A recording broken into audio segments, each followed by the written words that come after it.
bukan lukisan penjilat, Pak. Jadi kita mau mengabarkan kepada Bapak Prabowo ada pergolakan. Jadi ini tuh pergolakan masyarakat, Pak. Ya, ini pergolakan persoalan masyarakat ada di 3 sisi. Dan nanti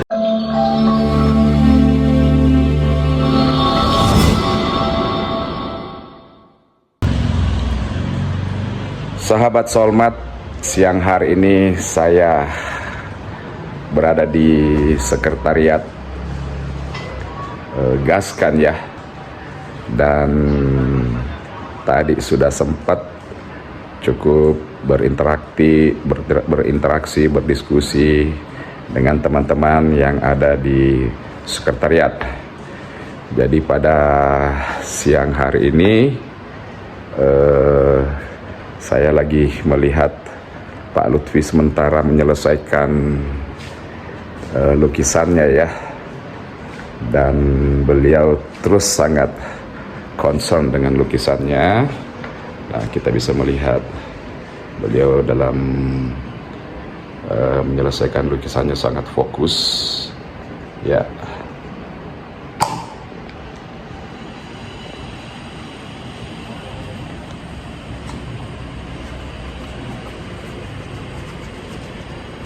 ini baru dasar yang kedua, Kakak. Ini kok kayak ada kelihatan seperti kayak mata ya, Pak Lutfi? Iya. Keren ya ini teman-teman ya, ini ya. Nih lihat ini, coraknya itu seperti kayak mata. Ini juga kelihatan kayak mata. Ada 2 kelihatan kayak mata ya. Ini benar-benar sangat ekspresif ya. Lutfi lukisannya ini benar-benar luar biasa ini Pak Lutfi. Salam persaudaraan, salam perjuangan. Gaskan. Saya hidupkan sekretariat perjuangan. Ada cerita Pak mengenai gambarnya ini Pak, lukisannya sorry. Oke. Apa kira-kira ininya? Jadi gini Abang, melukis dalam tataran aliran abstrak dan ekspresionisme itu kita minimal cat dasarnya itu 3 kali Pak. Jadi kita dasar coret-coret dulu, kemudian kenapa harus 3? Supaya tumpukan warnanya itu padat.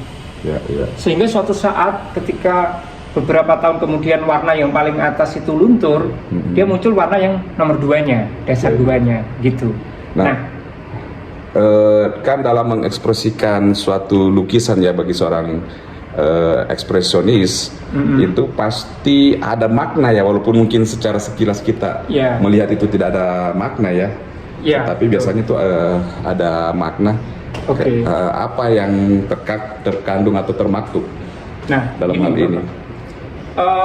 Lukisan ini dimasukkan untuk Bapak Presiden, dan kita mencoba agar bahwa lukisan ini, Waalaikumsalam Mas Budi, Mas Pinarak dulu. Oh ya, duduk Mas. Ya, kita maksudkan agar lukisan ini bukan lukisan penjilat Pak. Jadi kita mau mengabarkan kepada Bapak Prabowo ada pergolakan.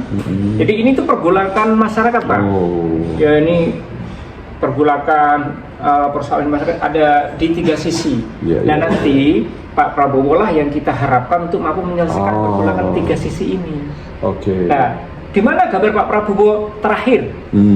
Karena nanti kalau di gambar sekarang itu masih ketumpuk dasar.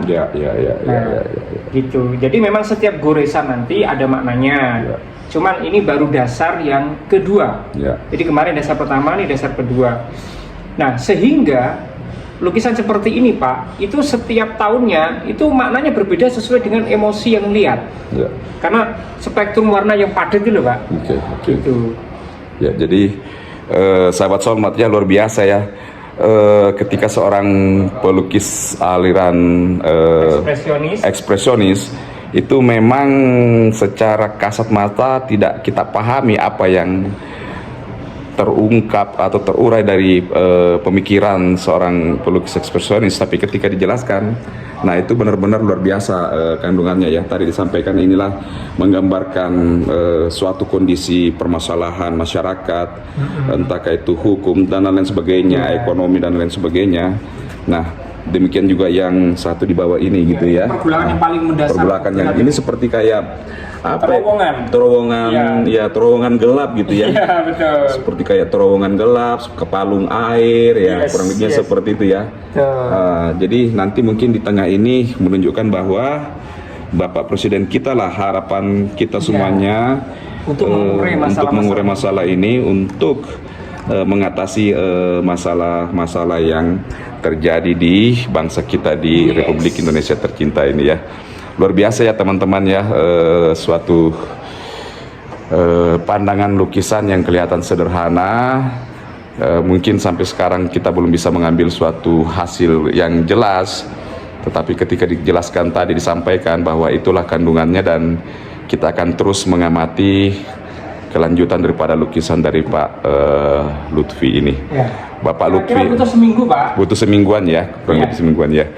Nah, jadi teman-teman sekali lagi mungkin yang belum mengenal Pak Lutfi atau sosok Pak Lutfi ini adalah seorang seniman, penulis, pelukis yang kemudian tergerak oleh suatu situasi kondisi hukum di Indonesia secara khusus perihal 7 terpidana dalam kasus Bina Cirebon, kemudian mengambil suatu nazar, suatu ikhtiar, berjalan kaki dari kampung beliau, kota beliau di Jepara, sampai ke Jakarta ya, dengan niat untuk bertemu dengan Bapak Presiden kita ya, Bapak Jenderal Prabowo Subianto. Nah, kita bisa lihat bahwa beliau sekarang di dalam masa penantian melakukan suatu kegiatan yang luar biasa, lukisan yang sangat ekspresif ya.